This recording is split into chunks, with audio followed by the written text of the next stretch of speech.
Harry's new 5-part series, Heart of Invictus, premieres today, and it tells the story of 6 competitors in the Invictus Games, the sporting contest he created for wounded servicemen and women. In an interview for the show, he says his own military service brought back the trauma of losing his mother. He takes a little swipe then at the royal family in the process. The biggest struggle for me was the people that no one around me really could help.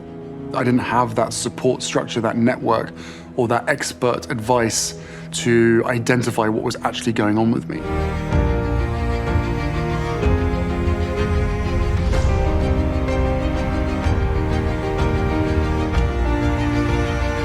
I can safely say that losing my mum at the age of 12 and therefore shutting down all of my emotions for the last 20 years has had a quite serious effect on not only my personal life but also my work as well. And it was only 3 years ago, funny enough, from the support around and my brother and other people saying, look, you really need to deal with this.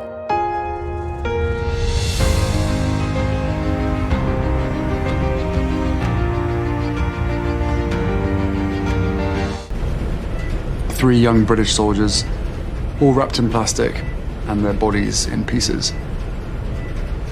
I saw what only people had talked about. That was the real trigger for I'm now seeing the real cost of war. Stepping foot off the plane, I was angry that this has happened to these guys. I was angry that the media weren't covering it.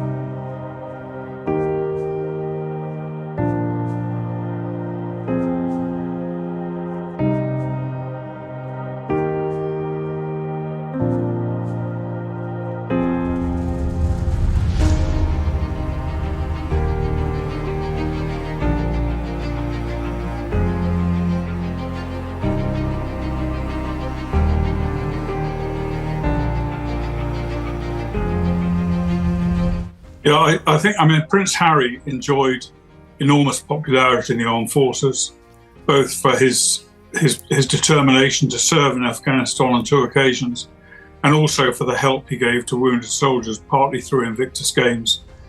Unfortunately, he's blown most of that away now.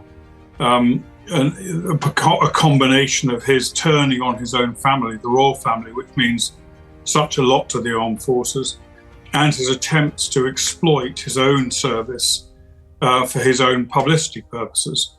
And we only need to think back about what he said about how he killed so many Taliban members a short while ago in his memoir, Spare. For me, the greatest problem with that memoir wasn't boasting about killing Taliban terrorists. Of course, that was his job, and he's quite right to do so.